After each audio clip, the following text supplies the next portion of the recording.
Assalamualaikum warahmatullahi wabarakatuh.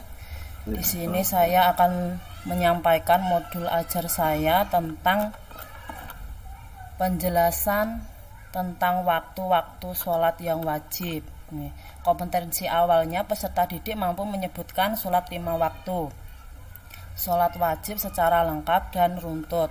Sarana prasarananya ada alat dan bahan, laptop, LCD projector, speaker, handphone. Terus ada buku paket kelas 2. Target peserta didik, modul ajar ini digunakan untuk peserta didik reguler. Peserta didik membutuhkan pemahaman yang lebih mendalam tentang waktu-waktu sholat wajib. Peserta didik memerlukan penguatan dalam praktek ibadah yang disiplin, terutama terkait ketepatan waktu sholat.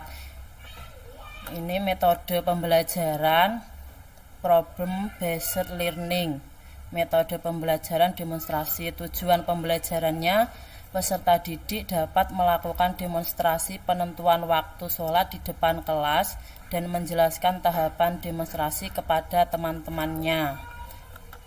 Pemahaman ini, pertanyaan pemantik, apakah ada konsekuensi jika kita tidak melaksanakan sholat tepat waktu? Mengapa waktu-waktu sholat wajib diatur begitu spesifik dalam Islam? Langkah-langkah persiapannya, di sini guru menyiapkan kebutuhan pembelajaran seperti LCD projector dan laptop, materi video, PPT, buku paket kelas 2, spidol, dan daftar nilai.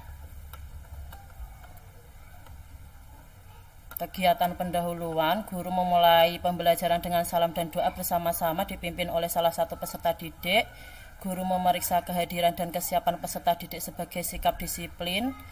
Untuk motivasi, peserta didik diberi ice breaking oleh guru.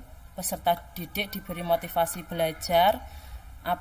Upper Pepsi, guru mengulas atau mereview sedikit materi minggu sebelumnya dengan bertanya. Guru mengajukan pertanyaan yang ada keterkaitannya dengan pelajaran yang akan dilakukan. Guru memberitahukan materi pelajaran yang akan dibahas, itu menyampaikan tujuan. Guru menyampaikan tujuan pembelajaran pada peserta didik. Pentingnya kompetensi, guru memberitahukan pentingnya melaksanakan sholat tepat waktu. Untuk sintak problem based learning, orientasi, guru memperkenalkan masalah mengenai penentuan waktu sholat fardu. Yang kedua, guru memberikan contoh waktu sholat. Dan yang ketiga, guru menampilkan poster tentang waktu sholat. Mengorganisasi peserta didik, guru membagi peserta didik menjadi 3 kelompok untuk mengidentifikasi peran masing-masing dalam kelompok. Membimbing penyelidikan. Yang pertama, peserta didik mengumpulkan data mengenai metode penentuan waktu sholat. Yang kedua, peserta didik secara berkelompok menganalisis data dan menyusun pertanyaan penelitian.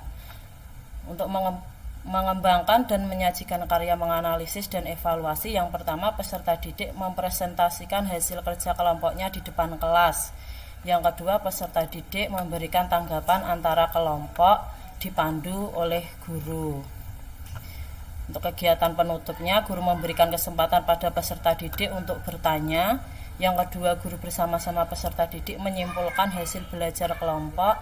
Yang ketiga, guru memberikan pertanyaan pada peserta didik. Dan yang keempat, guru menutup pembelajaran dengan berdoa dan salam penutup. Ini untuk refleksi peserta didiknya. Yang pertama, saya telah mempelajari cara menentukan waktu sholat fardu dengan lebih baik. Dan yang kedua, saya dapat memahami topik ini. Untuk asesmen atau penilaian pencapaian tujuan pembelajaran, penilaian proses, observasi keterlibatan siswa dalam diskusi, kerjasama, ketelitian, dan kesungguhan dalam belajar. Yang kedua, penilaian hasil, peserta didik menjelaskan waktu sholat dalam presentasi mereka. Refleksi guru, apakah pembelajaran sudah melibatkan peserta didik? Yang kedua, apakah model pembelajaran yang digunakan sudah sesuai? Dan yang ketiga, apakah media yang digunakan sudah sesuai? Itu kegiatan remedial dan pengayaannya. Di sini kegiatan remedial dilakukan dengan cara melihat hasil asesmen dan mengulas kembali materi yang sulit. Ya, cukup. Monggo Gimana, Pak?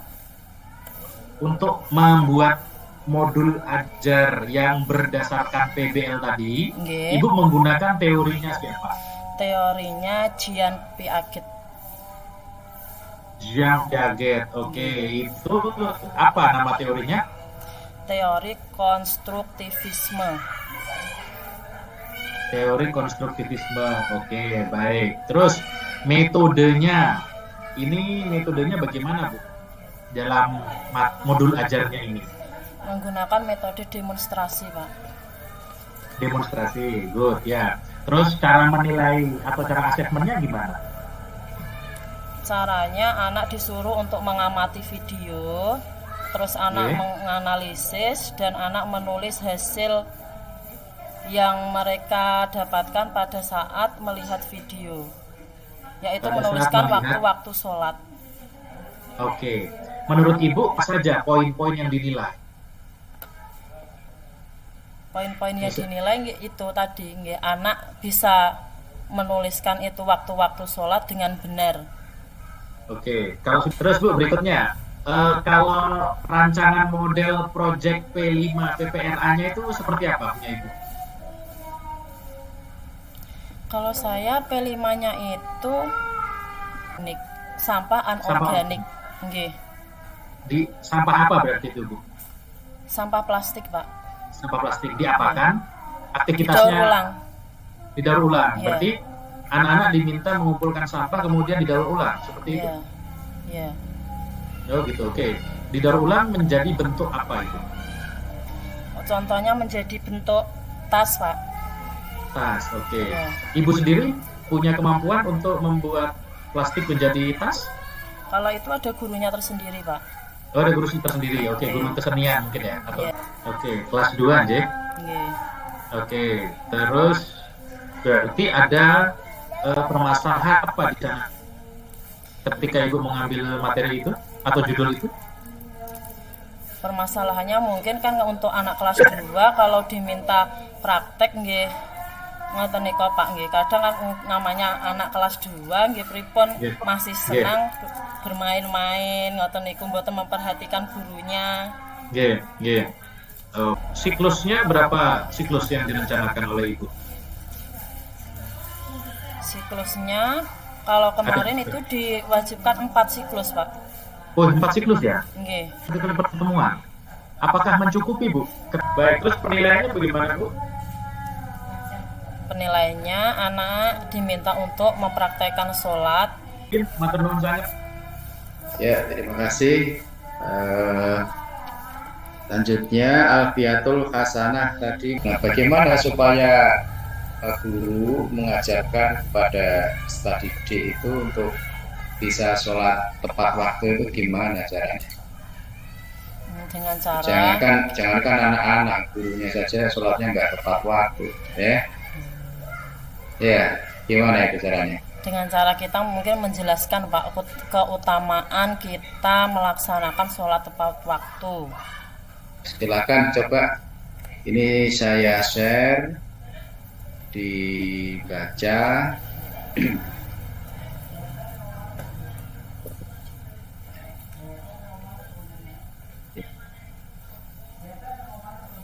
Kelihatan? Nggih. Nomor 5 itu dibaca. Bismillahirrahmanirrahim.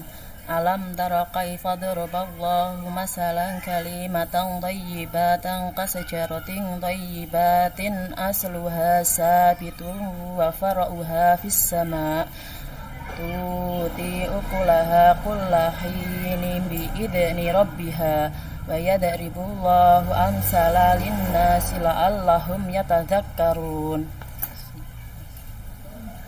Nomor 8. Ud'u ila sabili rabbika bil hikmati wal mau'izatil hasanati wajadilhum billati hiya ahsan inna rabbaka huwa a'lamu biman dhalla an sabilihi wa huwa a'lamu bil muhtadin. Ya. Coba surat Al-Ikhlas ditulis. Ya, cukup. Sudah selesai, bisa meninggalkan Zoom. Nggih, matur suwun Pak Rofiin, Pak Agung Ya. Guritno. Assalamualaikum warahmatullahi wabarakatuh. Waalaikumsalam warahmatullahi wabarakatuh.